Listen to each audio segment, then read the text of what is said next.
Gentlemen,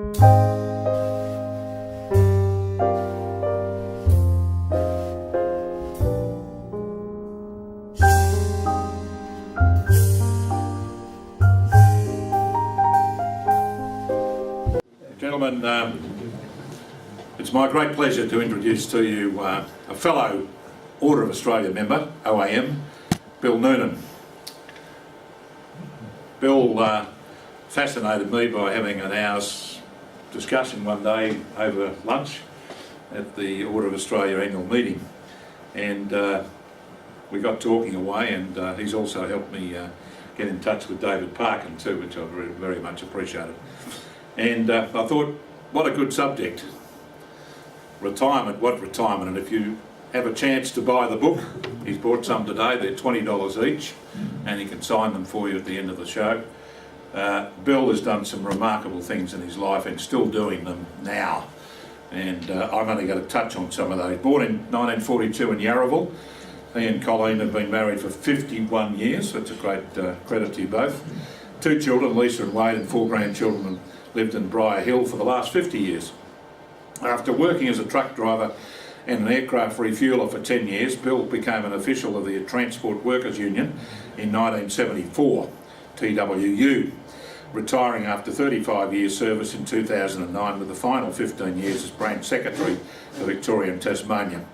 He's also served a term as the union's federal president and as a life member of the Australian Labor Party. In addition, Bill was founding director and chair of the Victorian Police Blue Ribbon Foundation, commissioner of the National Transport Commission, board member of the Berry Street Home, a men's health ambassador, a member of the Vic Roads Advisory Board. You'd have to say a whole lot of things he's been involved with. He's currently chair, that's not all, he's currently chair of the Institute for Breathing and Sleep at Austin Health. That fascinated me.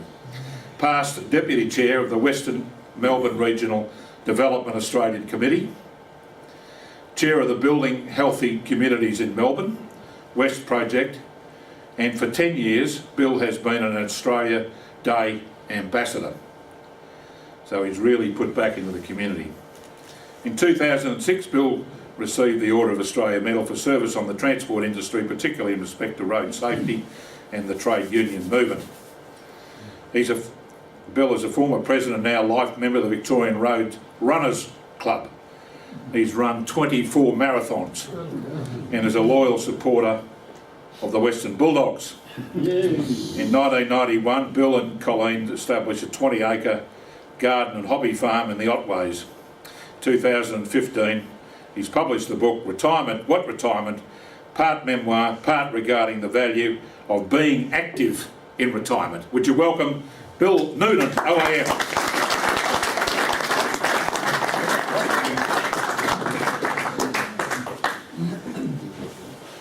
Well, good morning. Good morning. Look, it's great to be here, but when you're 76, it's great to be anywhere. My mate David Parkin reminds me that when someone reads your bio out, it's a bit like being reminded about who you used to be, because life moves on for you a bit. Now look, I know you have a lot of speakers here, and some are probably good and some aren't so good. Some have notes, some don't. I have some notes, and my notes remind me of who I am and why I'm here, so you'll see me keep referring to them as I go along. My only challenge is to keep the next 40 or so minutes interesting. And you probably heard the story of Elizabeth Taylor's 7th husband. On their wedding night he was thinking, I know what I've got to do, how do I make it interesting?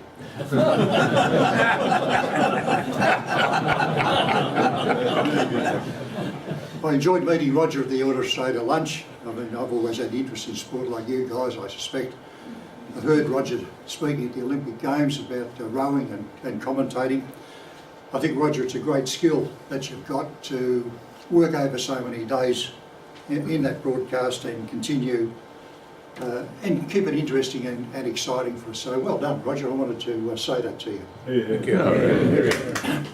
You sit at those Order of Australia lunches and people are there with you, and I'm sort of thinking to myself, I think I sort of know what Roger does, but I couldn't sort of join the two dots, if you like. The only other story I've heard about rowing is I think it was Gough Whitlam who said that rowing's a great sport for politicians, in that you can face one way and head off in the other. I'll leave that one with you too. Look, my CV confirms there's no rest for the wicked and a sight less for the righteous. Always been busy, happy to be busy. I mean, in many respects, Albert Facey's book, The Fortunate Life, could have been my title.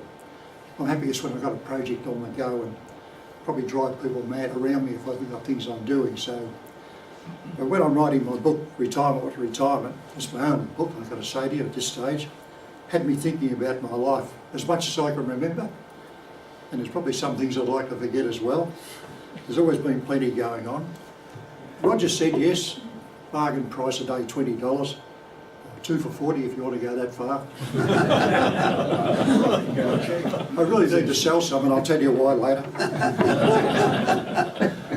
I write about growing up in Yarraville in the 40s, and I suppose I'm thinking about this when I was putting these few notes together, and Roger said that the average age of the club was 81. I'm sort of thinking to myself, I'm probably not telling you blokes anything that you don't already know and have experience. But my story is that my heritage was Irish. The Noonans arrived in 1841, sailing ship the Francis, arrived in Hobson's Bay, Williamstown. Ned Kelly's mob arrived in Port Melbourne. My mob were bounty immigrants. Those of you who know history, they really had nothing but the clothes on their backs and the capacity for hard work. They didn't move very far in the 100 years before I was born in Yarraville, which is about 10 kilometres up the road. And I'm telling you this because I'm very proud of my heritage. I mean, we seem to be, taking a serious look at it from time to time, where we need to apologise for being Australians and living here, and I do not. In my Australia Day ambassador work for like 10 years, I've been at places as far-flung as Caniva and Wandong and Wonthaggi and Tallangatta, and I'm very proud to talk about my forebears arriving in Melbourne after facing famine and starvation in Ireland. I suspect many of yours in the same situation, came here to make a life. You can imagine getting on a sailing ship in Cork and then to Liverpool and coming to Melbourne. I mean, so you can look at the internet in 1841 and think what Melbourne might look like when you got there. And you imagine what it was like when you get here. I mean, if you read some of the history of Melbourne in the 1840s, it was a pretty limited place when you actually got here. So I reckon it's too easy for us to discount the courage and commitment of our forebears in coming to start a new life and their contribution in the development of Australia. My parents were working people. My dad and my grandfather were boilermakers in the railways, and my mum was a bobbin chaser. I don't think they have those skills these days, which is probably good because I always remember my parents had plugs in their ears because of the noise of the workplace. I'm sure you experienced the same situation. One other experience I had was my dad worked for the local SP bookmaker. I reckon he had he could scale a 6-foot paling fence, carrying the bag and all the papers in a couple of seconds. It's quite a skill, I mean, it's an easy thing to do. But we'd ride round on the Friday, Saturday and Sunday with the 4 place cards. You might remember those. Sunday morning, going to the SP bookmaker, there'd always be a big table with all the money on it. And it sort of came to me early in my life that, who got the chocolates out of backing racehorses. It's always the SP. But it was a good time in Yarraville. I mean, the 40s and the 50s, people gave one another a hand up. 6 o'clock closing, penny poker. I think the copper in our house was probably the most important piece that we owned. It was a competition between mum washing the clothes and dad making the home brew. I'm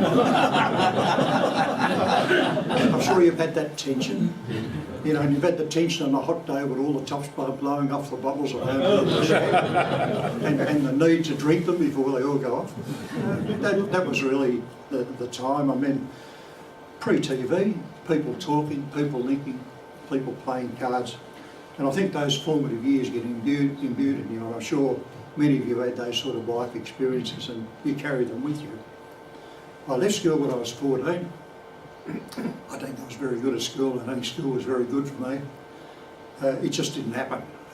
But family needed the money, so I went to work in the railway goods sheds, and it was an interesting time You think about 1956, 57, blokes back from the war, working in the goods sheds, you know, a lot of life experiences. My first experience with union politics, you might remember that was the time around the groupers and the unity tickets with the members of the Communist Party and the Labor Party standing together in union elections and go to church on Sunday morning and the priest would be saying, you know, don't vote for unity tickets and all that sort of stuff.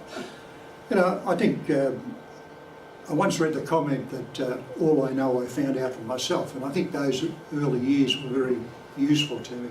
I also met J.J. Brown, that name might be familiar to you. He was the old Communist Secretary of the Australian Railways Union, and the blokes really loved the bloke because he was a fellow who they reckon who really fought for them, and because he went through a full spectrum in his life, because later in his life he became a commissioner of the railways. So he went from blokes really liking him to thinking, well, he's the boss now, we don't like him anymore. So I drove petrol tankers, and as Roger said in my CV, I worked as a refueler out at the Melbourne airport. You know, interesting times. I worked at Essendon Airport before they went out there. I think it's important for all union officials to work on the tools. I think a lot of union people have come through university, get employed as a research officer and suddenly find themselves a union official. That's not the way to go. I've got a couple of chapters about my 40 years in the union movement. As Roger said, I was the branch secretary of Victoria and Tasmania, national president. It's an interesting industry, the transport industry, and we had drivers in the city and the country, 95% blokes, so you get used to dealing in that good, hard-working people area. How you would speak to members who are picking up milk in Rochester, to how you might relate to people working on the Melbourne waterfront would be completely different. Courier drivers are different to the drivers who pick up the money from the banks. So you really get a lot of life experiences again in working with those people, and then you run into things like, apart from the normal industrial relations work, things that you can't plan for. I finished a committee of management meeting one day, went out, turned on my computer, and here on the screen is the Kerrang train crash. And what's happened is, as you might remember, a driver has run into the train at Kerrang and about 11 people are killed. And, you know, I mean, you just can't sit there and do nothing about it, but I went and had a look at our records. Man had been a member of the union for 25 years, lived in Wangaratta, companies in Wangaratta, Canny Transport. Canny Transport got a pretty solid safety record. So things are starting to worry me how this has all happened. Brian Canny, who's died a year or so ago, took the company on from his father, and the boys are now running the company. So I thought I better go and talk to the driver and make sure that I can create an environment where at least he gets a fair trial.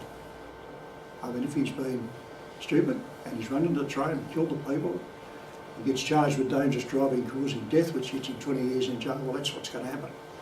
But if there are some mitigating circumstances, well, I've got to make sure that I go and make sure fairness prevails. I went into hospital. He, when he swung the truck around and hit the train side on, and dislodged all the wallboard which went into the carriages and killed all the people, he actually hurt his arm and hit his head on the cabin, such as to give him a pretty severe case of concussion. I couldn't work out why the police at that stage had taken a statement from him, because he was really pretty non-compos, but nonetheless, they did that. They could do what they do. There was no fatigue. He'd been on annual leave. It was his first day back from holidays. No drugs. Not a bloke who does drugs. And he doesn't drink, which is unusual for a truck driver, I suppose, non-drinker. So I was very concerned about his wife, really, because she was the person who had a very bad respiratory problem. So, you know, you learn things as you go along the media. They just zeroed in on this bloke, really to make life difficult for him, and they were determined to have a press conference. Didn't really matter how well he was or how well he wasn't. So around about the Tuesday, we went off to Wangaratta, and we immediately had a media scrum around him, and I said to Dutchie, his name was Chris, we came from Holland, so he nicknamed Dutchie, I said, mate, you just make that short statement and then I'll answer the questions for you. And they crowded around us, and it was like being in a ballroom, like in a two-up game. He made his statement, I answered the questions, and they immediately dispersed. And I thought to myself, got this bloke in tears standing alongside me. They just really care about him. They just wanted their news spot that night, and away they went. Now, as it went along, in the Supreme Court, he went in the Supreme Court in Bendigo. 2 years later, the jury found that he was not guilty of keeping a proper lookout, which caused the accident. And there was real design faults in the level crossing that were really exposed. Terry Forrest, who's now a Supreme Court judge, was the QC. He represented him, and he just told the story. This is a situation where the driver, there's no boom gates, he simply didn't see the train, and the design of the level crossing didn't allow him to. You see the case the other night up in Ararat, where those 4 women were killed. You know, you've got to ask yourself at times, we rush to judgment, but it'd be good to think about the design of that intersection and whether that woman actually saw that stop sign, drove through and killed those other 4 women. It sort of brought home to me, whatever else I did in life, you've always got to make sure that you regard people as innocent till they're proven guilty. The Ansett closure was a massive issue for me. Gosh, I went off on a happy trip with my wife, Roger. We went off to the Rockies with my son-in-law and daughter, and we came back, landed in Sydney, through Hawaii. And the purser said, you know, you'll stand up when you get back to Melbourne. Would everyone mind sitting down again? Because we want to let the Americans off first. Because 2 aeroplanes have flown into the Twin Towers. And I said to my wife, this can't be right. You know, but anyway, it was right. We saw them on the television sets in the terminal. We were apparently one of the last aircraft to leave American airspace from Hawaii to Melbourne. I was still on annual leave. I rang my office. That was a Tuesday. Rang my office on the Wednesday. One of my senior man said, look, Ansett looking a bit shaky. Sure enough, at midnight on the Thursday night, they pulled the door down, and I went out there at 6 o'clock on the Friday morning, and here's my 400 Ansett employees, probably 400 people with suitcases, and they're all milling in that area, you know, where the now Virgin finger starts, because they pulled the big door down. And I'm standing on a lounge, and I'm saying to my members, look, trying to give them some comfort. Members expect you to know what you're doing. I really had no idea what I was doing. I mean, I've got a national airline who's pulled it, you know, and everyone's gone away. But my thought was, look, this is a pretty big blue, and what will happen here is something will break, and you know what occurred in the fullness of time with John Howard bringing in that redundancy program. One of the humorous things that happened, I get down off the lounge and there's 2 federal policemen walk up to me and said, Mr. Noonan, you need to let the New Zealand Prime Minister leave Australia. I said, yes, I'm stopping the New Zealand Prime Minister from leaving Australia. He said, well, what's happened is your members have put all their ground equipment around an Air New Zealand aircraft. I went over to one of my delegates and said, what are you blokes up to? He said, well, we think that Air New Zealand's brought Ansett down. So we're keeping their aircraft in. I said, well, look, just understand this. You don't move your gear, I'm going to be in jail for the weekend. I'm not going to be able to do anything to help you blokes with this dispute. So go and move the gear. So they moved the gear and the New Zealand Prime Minister went on her way. But it just goes to show you the sort of things that, and the pressure keeps building on you, you know, you feel at times like you're in a wine press. Another matter that I can relate to you, and I think, you know, they're interesting stories for me anyway, because it sort of gives you a bit of a grasp of what the job might look like. But there's a 12-year-old boy, Anthony David Stagg, standing on the street corner, Burgundy Street, Heidelberg, with his twin brother.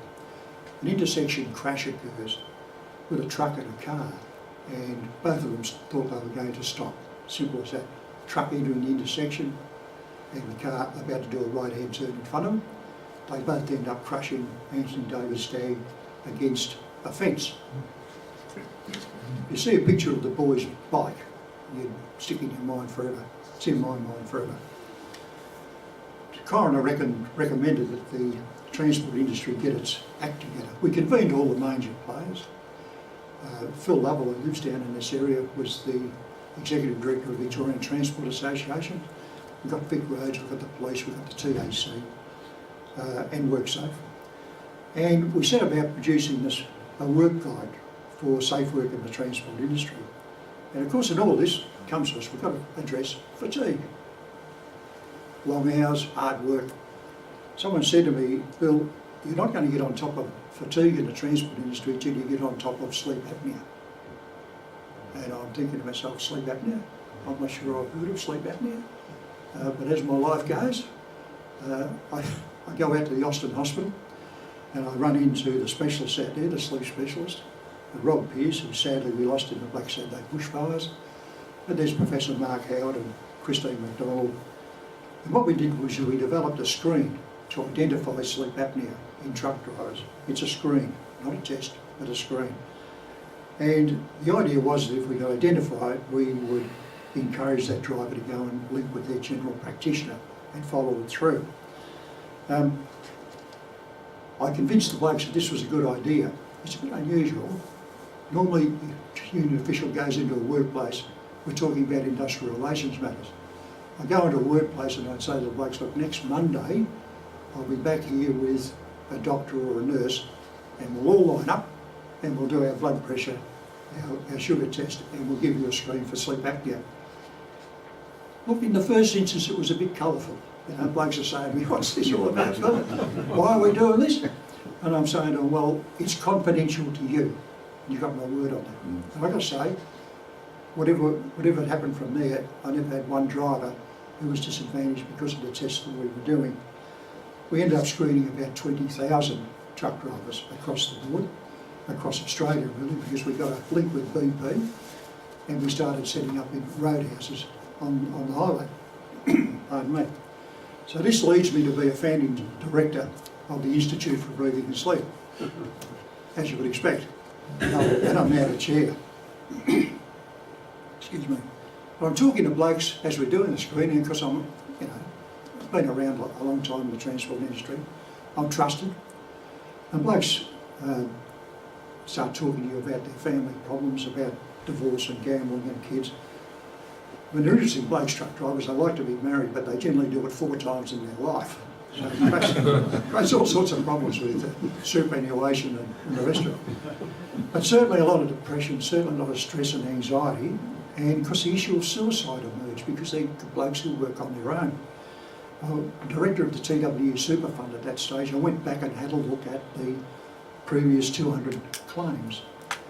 And the expert committee that I worked with said to me probably about 12%, about 24 of the 200 were suicide. And the average age was 34. So I got Sammy Solomon, who some of you might know as a boxer, and we went back around the yards and we talked to blokes about it was okay to make the call. And I thought if I had Sammy on the job, he was a bit of a hard man, that would stimulate the blokes. And we really worked up a bit of a program with Beyond Blue and with a men's line. That led me to that National Male Health Policy Committee, with people like David de Quetzal were on, the Governor of Victoria. It was a very good committee and we put together the first National Male Health Policy in Australia. You might find it hard to believe, we never had a National Male Health Policy to that point. We have now. And then 8 years ago, I was appointed to this Western Melbourne RDA, which is really operates in the western suburbs about getting people jobs and economic development. So the old jobs and growth, you want to get down to it. It's a Commonwealth and state government appointment. I developed a collaboration with the University of Melbourne Medical School. They were very keen to get their medical students out amongst people, because a lot of them are people who come from school, through university, and then become GPs. Particularly with kids, they saw a problem where those people were not used to talking to kids who were not well. So they wanted to expose their kids to that situation. So we went into Centrelink offices and we would simply walk up to people who were there, standing in queues, and say to them, look, we're doing free health screening today, it's over there, show them where it is, and invite them to come over and have a health screen. I learned something there. You've got to watch what you say to people. You've got to use your language very carefully. So I said to one bloke, if you come over, mate, I'll make sure you don't lose your slot. He said to me, mate, I don't want to go back in your slot. He said, I'll just come out.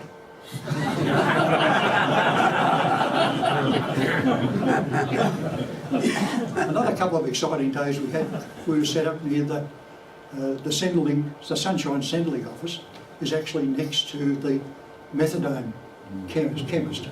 Well, that was exciting, a couple of days. People would come in with their eyes rolling around their head.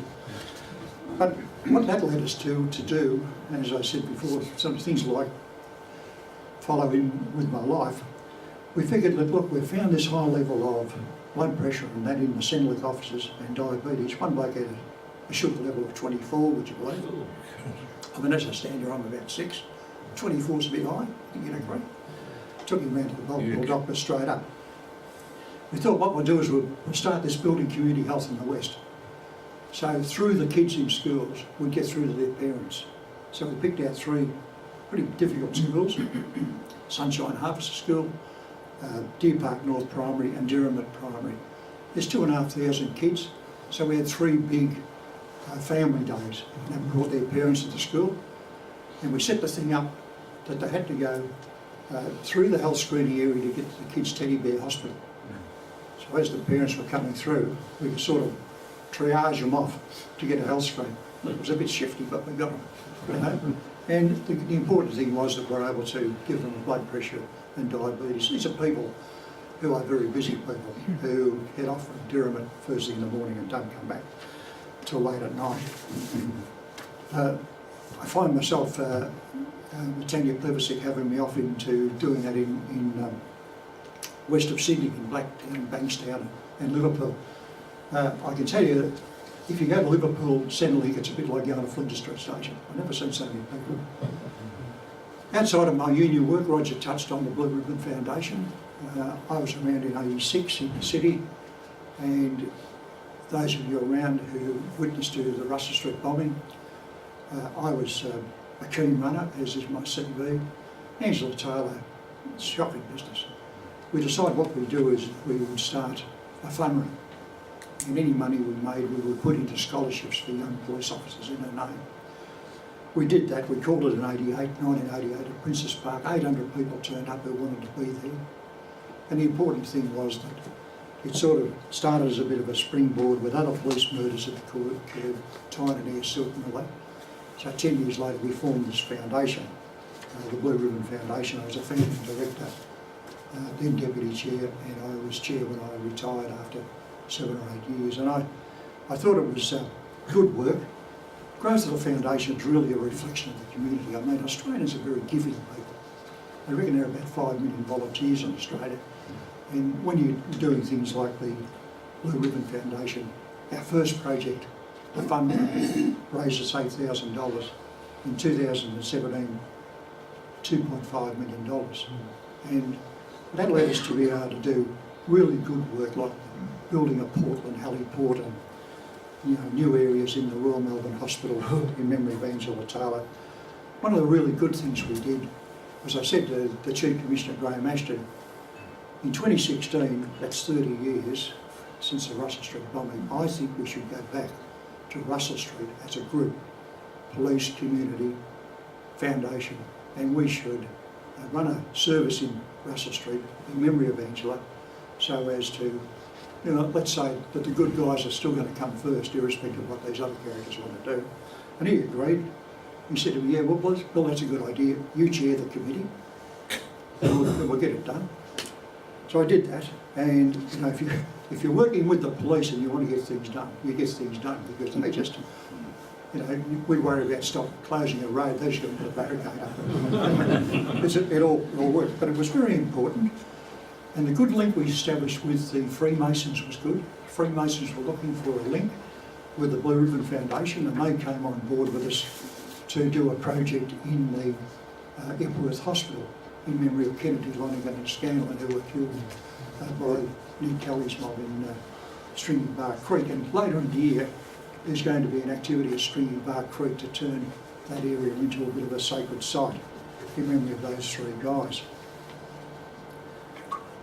Sort of leads me to my book. I wanted to put the argument, as Roger said, that it's very important for us, particularly men, I think, to be busy in retirement. And when I go out to retirement functions when truck drivers are retiring, you can remember these are the blokes who have been busy with other people all their lives. I said to one bloke, "What are you going to do when you retire, mate?" He said, "Well, look," he said, "on the drawer of the fridge, there are all these little jobs. It's coloured sticky labels. And when I get all those done, there'll be a whole new set of labels. And that's what I'm going to do." And I said to him, "Mate, you could be retired for 15 or 20 years. That's a lot of sticky labels." He said, "Oh, well, I might do a bit of golfing and fishing." The point I'm trying to make to you all is that I think, you know, in terms of men and mental health, if nothing else, I mean, the growth of men's sheds has been terrific, I think, for blokes generally. And I really do applaud that. Now, having said all that, I've got about 8 minutes to go. Let me just say this, that I'm not sure about establishing a garden and hobby farm in the Otways as being a good move. I reckon if I had my time over, I might have been a bit more contemplative and thought a bit more about it. But my wife was a bit keen in about 1990, and she was a bit keen on some land down in Moonlight Head. I didn't know where Moonlight Head was. But you do these things, don't you? You know, rush of blood. Down we went. The land was sold. I thought, oh, I want to dodge the bullet here. We're coming back through Labour's Hill, and there's a big sign which said, "Land for sale." I couldn't get past before she saw the sign. You know, you are sometimes you're thinking, Phil, so look, there's the ocean over there because the sign's over there. Cut a long story short, we end up buying 20 acres down in the Joanna area. I don't know any of you know the area, but if you can think of the edge of the Otway Forest leading into there, I thought, you know, if I finally got to buying it, it might be a good opportunity. So we start with a bare block of 20 acres, nothing on the block at all. We're going to build a house. You know, we're optimistic. Yeah, we're optimists by nature. I've got to put some fences up, and I bought a wire strainer.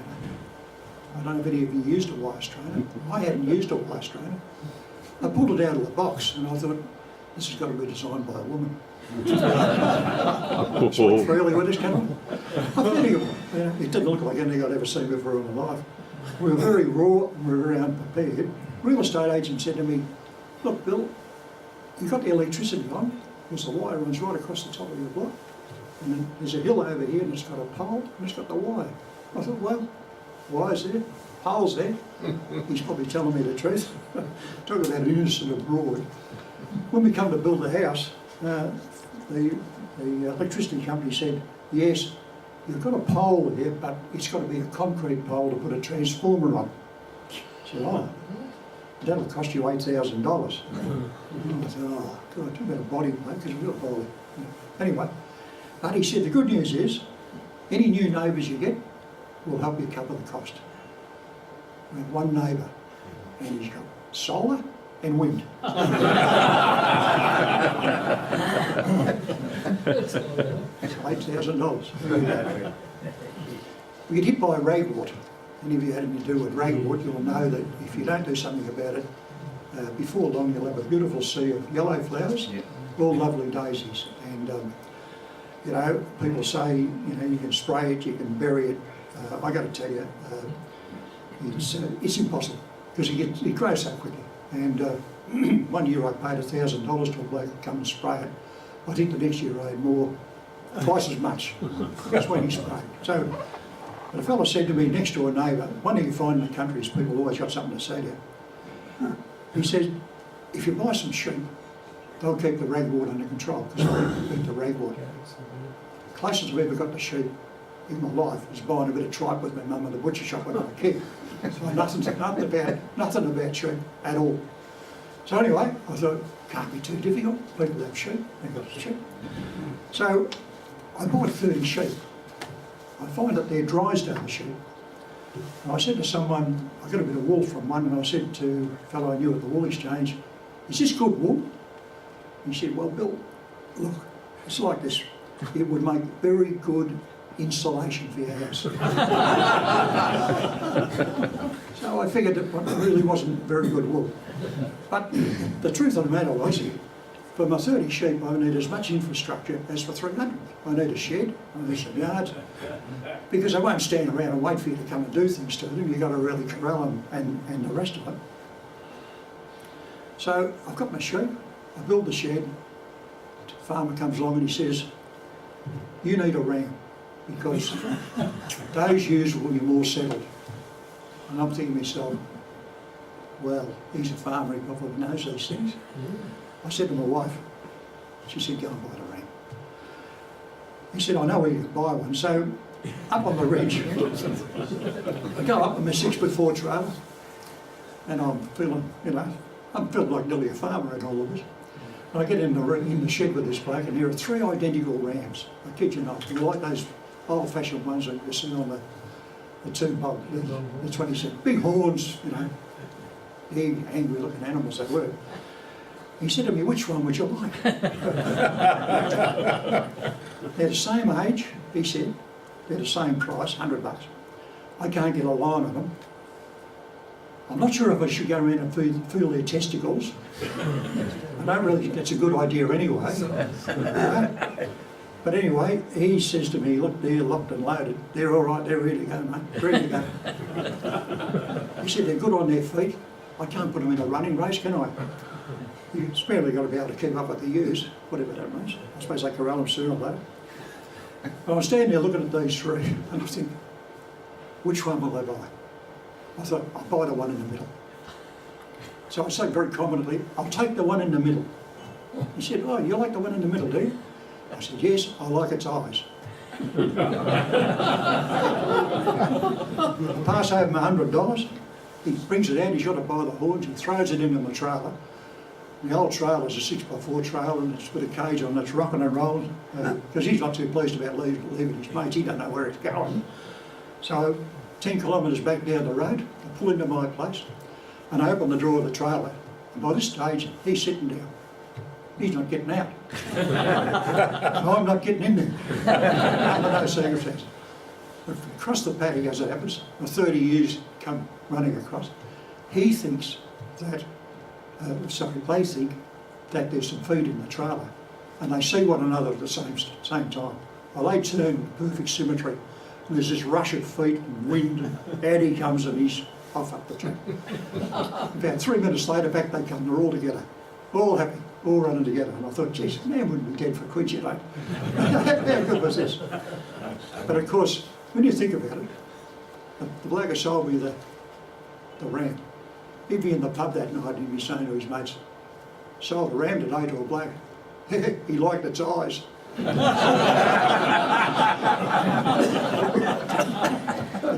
kids named it the Ram Clinton. And here he got up on it, and we found ourselves all these lambs and some stories about lamb marking that I could share with you at some stage. So look, that's my 40 minutes. The challenge with the little farm, and I'm going on Thursday, is really to keep the family together, and we've had lots of good times down there. We don't have a television set. We sit around and we talk, and as I say, with my 2 kids and my 2 extended kids and the 4 grandkids, it's been a ripper. So, I hope with all of that, there's a pressing need for you to buy my book. And I told you, I said that I'd tell you why. My son Wade said to me recently, you better sell some books, Will, because your next book will be called Inheritance, What Inheritance?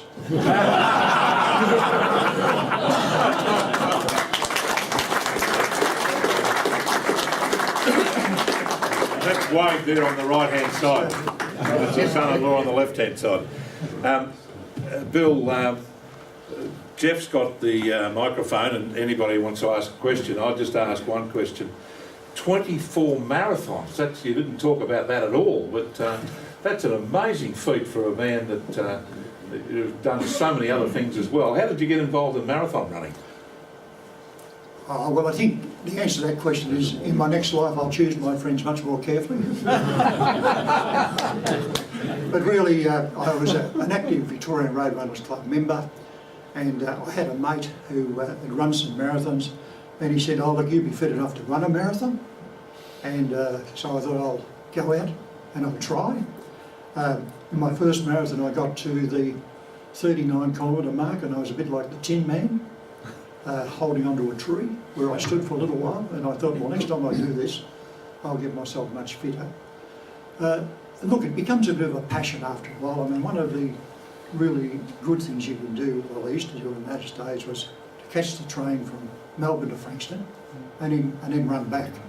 And I used to always enjoy running up Beach Road. Coming down this morning, I drove down Beach Road, and there's sort of back some memories for me for those particular days. And look, whether I do 24 again, that would be problematical, but I should tell you this, that I actually retired from marathon running, and then in 2009 I had prostate cancer. So I had a prostate cancer operation, and about 4 years later I sort of convinced myself that I would still back to where I was. And you know, you never listen to the voice going off in the back of your head, do you?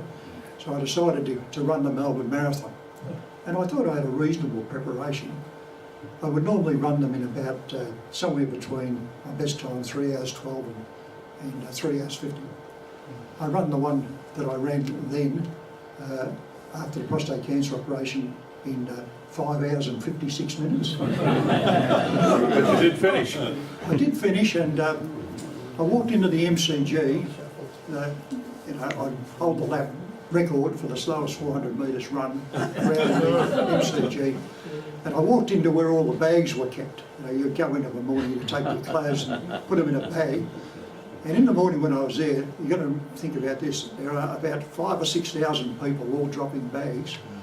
And when I walked in there after 6 hours and 5 hours 56 running and about another 10 minutes to get in there, my bag was the only bag left in there.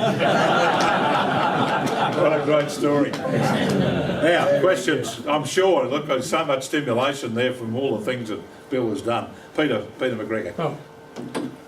Bill, I wonder if you'd like to make a comment about the move the Australia Day from the 26th of January. I don't agree. I don't think I need to elaborate. I think it's the day.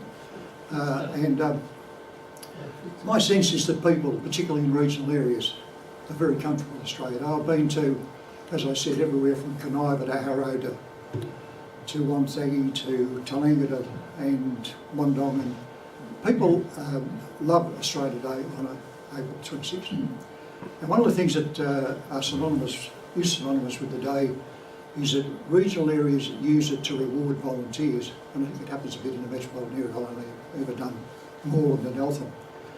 And I think it's great that you know, people who have made a contribution to their community are recognised by their community on Australia Day. And I think April the 26th should be the day. Their comment? You have a lot of people agree with you there, including me. Any other questions? And I should say, after all my years in the trade union movement, I'm unbruisable.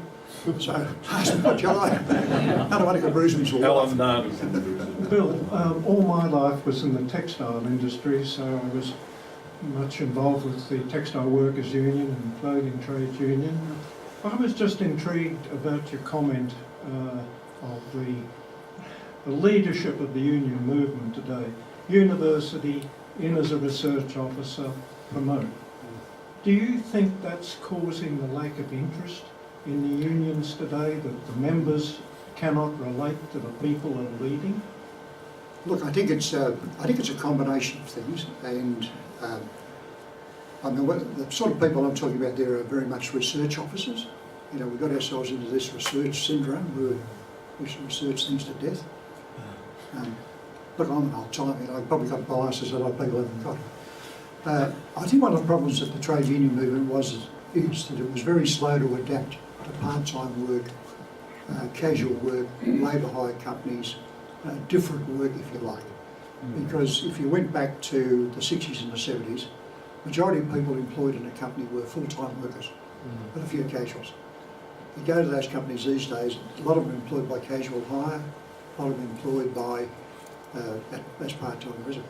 And I think what unions were slow on their feet to do, and I really had a lot of arguments in my organisation, particularly some of the old-time officials, because I was young once, was to say to blokes, look, you can't have the same membership cost regime for people who are not working full-time as for people who are working full-time. You've got to think about maybe people paying per day or per week or some other way, but the old-time union rules were you joined the union, you paid your membership, you're immediately due for a year's dues. And some people didn't work a year, but then they're on the books. The following year they get sent a bill for a whole year, and you immediately alienate them because they're not in the industry anymore. They might have been a young bloke who's done a bit of work down at IPEC or somewhere as a loader. So rather than taking him off the books, you start chasing for the money, and it really becomes a process where you certainly alienate that person to join the union in the future. So I think there was a degree of slow thinking, if you like, slow thinking relative to the change that happened very quickly, I think, in the 80s and the 90s. Yes, David Seedsman. Bill, I spent a lot of time working in the construction industry, and I can assure you some of the union members I came across didn't have your sense of humour. Is that a question, David? Observation. Alan Stevens. Bill, just interested in your thoughts about the possible of a future where we'll have autonomous trucking and no drivers. Look, I think it's a fair way away. I think, look, anything's possible, and I think on the Brisbane waterfront at the moment, I think I'm right in that all the containers are moved by driverless vehicles. And I think in that contained circumstance where you can, regulate and construct a safe situation, I think, possible. I think the thing we've got to come to terms with when we think about driverless vehicles is so much of the transport these days is as a result of internet shopping. And so, you get drivers who go into Star Trek this morning, which is really Australia Post now, and they'll have 30 deliveries, everything from, I'm waiting for a dog collar for my dog that I bought from Brisbane. I bought some pills for my dog, all that sort of stuff people shop on the internet. So I think it's difficult in that environment to say we'll have a driverless vehicle. But certainly with vehicles that are going to run a statutory A to B, B to A, I think there's possibilities in that. And in a final analysis, the cheapest part, I think, of transport movement, and I'm happy to be corrected, is probably around drivers. Because you go and buy a big double truck and you're paying a huge amount of money for it. And so, I guess what I would say is that things move very quickly. And on that point, you must have seen some real characters in the industry. We think of Lindsay Fox, who spoke here once, and Paul Little from Toll. Yeah. There must be some great characters in the industry itself that you would have met over all those years. Oh yeah, well Lindsay was a bloke, we started about the same time, and because Lindsay made money and I just made debt, But look, you can go into any of the yards and the repartee is terrific, and I always used to say to young organisers, don't worry if you walk into the yard and blokes start giving you a bit of a stir, because if they start doing that, they'll like you. It's when they don't talk to you at all, that's when you've got trouble. So, but you're right, Roger, each and every one of those big companies around the place, I started working in the transport down at Caltex, and the blokes like Lord Mullington and Curly Matthews and fellas like that, they were just characters. Paul Compot? Oh, I beat you to it. Oh, sorry. Oh, Jeff. Bill, I just wondered what you thought of how the fire industry activities, CFA, and particularly in relation to the union activity there, how you felt that was handled and could have been done better. Very political question. Well, I've got to say that I suppose I've got a foot in both camps, because at places Labour's Hill or Joanna, I really don't see any different going on. And I read the Herald Sun and I understand what people are saying about it. It's all about the union controlling the CFA. Had some fires down there at Port Campbell there recently, which I was a bit concerned about because it's about 40 kilometres as the crow flies from my place. It kept on. And my experience was that the blokes went down to the trucks, got in the trucks, drove out to the fire, put the fire out, drove back. And I'm trying to work out, reconcile in my mind where the union came into that. I can certainly understand where they come into it in the city because you've got an enterprise bargaining for the rest of it. But volunteers in the country, I mean, they just go about their business. Yeah. And the state government has put a fair bit of money into buying trucks and all that. I just, to be perfectly frank with you, I really struggle, Jeff, to get a handle on what has actually changed for the CFA blokes. Yeah. And because they're still doing what they're doing. And I suspect when we get to next summer, they'll still do it again. So that's how I feel about it. I mean, with our house in Joanna, I don't feel any less safe now than what I did 10 years ago. So I'd be happy for someone to stand up and look, I have met the Secretary of the Firefighters Union. And look, this is Chatham House rules. All I'd say is I think he's a bit different. Paul Compliment. Thank you, Bill. We've got quite a bit in common, actually. Both born in the same year, both spent quite a lot of time working for ANZAC. Oh, right. My question to you is, the trucks that are on the road at the moment, I've always had the feeling that many of them in the country are overloaded. In the past, that we used to have loading bridges that used to check the weights on them. This doesn't happen anymore in most cases. It's only happened in New South Wales because of those fuel tanker issues, and they found so many problems with them. My question to you really is, how do we control the size of these vehicles, the overloading issues, and now they're talking about one which is even bigger than the B-doubles? Yeah, well, I'm not aware of that, I must admit. Although, you know, B-triples have been around in South Australia and Northern Territory for quite a long time. Some people say that it's good that trucks get bigger because there's less of them on the road then. You know, the truth of the matter is Australia's population is growing all the time and the transport demand is growing as well. How you get over the overloading business? Look, my sense is that a lot of the trucks are legally loaded. They do get pulled up quite a bit by Vic roads and the penalties are very high for overloading. I think the challenge always is that every weighbridge should be open 24 hours a day, so you can check every truck that went through. I think you'd find it's probably a bit more legal than what we might give it credit for. That'd be my sense of it. I think one of the areas that perhaps is a little bit difficult is the chain of responsibility relative to farms.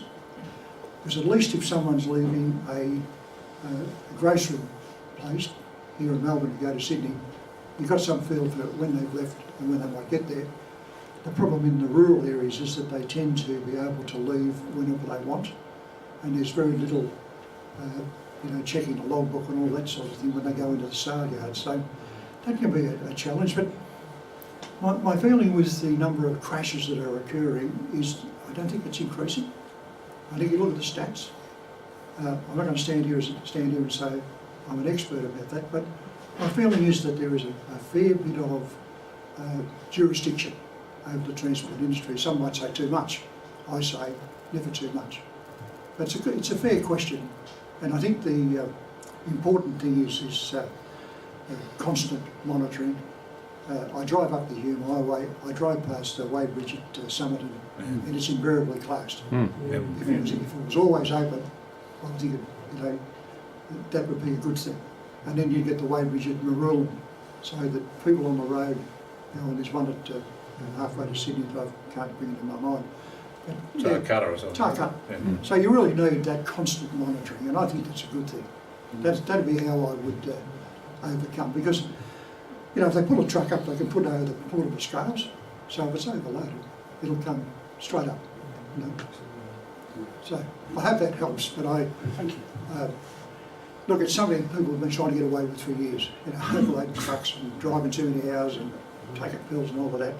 And I think the only thing you do is to work really hard. And my sense is that there's a lot of bona fide companies. I mean, you take Lindsay Fox, stood up here. Lindsay has an occupational health and safety zero, accident zero, I forget what he calls it. But they work very hard at having safety in the company. And I give him that. I've always had common well with Lindsay. He has an ethic in the company of occupational health and safety. I think that's the key to it, as would all the I suspect. He even told us the story here, which he got on the B-double and somebody said to him, things must be going bad at Fox Transport because he's hands-on. Yeah, well, he'd love to get his photograph taken in the B-double. Oh, yeah. Now, any other questions? Yes, Robert. I did buy a book a few years ago about retirement. It was written by a guy called Charles Handy. It was called The Empty Raincoat. And it was describing how people can work in organisations in various ways and get to retirement and there's nothing inside. I did actually retire early because of that. But one of the other things he described was, at one time there was the 3 ages of man, which was education, work and retirement. And he described now that there's 4. There's education, work, retirement, and the bit in between, which can be a long time because people were retiring early or being made redundant and living longer. Is that something you would recognise? Well, I think it's, and I keep telling my family I'm working on a 10-year plan. You know, I'm 76, if I make an 86. Look, I think some circumstances work against people because of the genetics that you inherit. I lost a mate who was 42 years old, a heart attack. He was a union organiser and transpired his father died when he was 42, 43 as well, with a heart attack. So I was lucky in so much as I chose pretty good parents. And both of them lived in I would say this, that the very, very important thing is your mind. You know, it's your mind. I mean, I think your mind keeps your body healthy. And you've really got to be a good reader, a good activity. I mean, you guys come together like this, I don't know how often you do it, but Once a month. Once a month. It's spectacular, I think, to keep men together like this, particularly men. I think golf is a bit insular because you tend to do it with a couple of blokes unless you involve yourself in it. They're all golfers. Yeah, but No, I'm not. Well, there's a good chance of recruiting you. it's a good question, but I made a mention before about the men's sheds. I mean, my brother-in-law is 80 years old and he lives in Queensland and he's a foundation member of the men's shed in the local area he lives in. I think there's a lot in that. It's really a matter of keeping your mind going. I can understand how you can write a book down that path. I guess what I'd say would be, I'm in the optimistic group, right? I suppose I make jokes about this all the time. I get myself into trouble, I'll tell you. We went into Harvey Norman the other week and we bought a new mattress. And a young girl there said, oh, this comes with a 10-year guarantee. With my wife. I said, I'm only working on a 7-year plan. and she looked at me as much as said, what's that about? Colin said, That's how good their salesmen at the Harvey Norman. Something I guarantee. Colin said to me, you silly bugger, go and stand over. I think on that note we might finish, and I've asked Jeff Tafts to make a vote of thanks and presentation. We'll bring the microphone down a little bit. Thanks very much, Thank you very much, Bill. I'm sure my fellow Probians will agree that Bill's address this morning was one of the most interesting and informative that we've had for a long time. Yeah. If the book was half as good as the address, I'm sure that at the, what was it, 2 for $20 or 2 for $1? I'm not a capitalist. No, but it's going to become a very, very good seller. So on behalf of my fellow Probians, I'd like you to accept As a token of our appreciation. Oh, for thank you very much. your testimony. Thank you very much.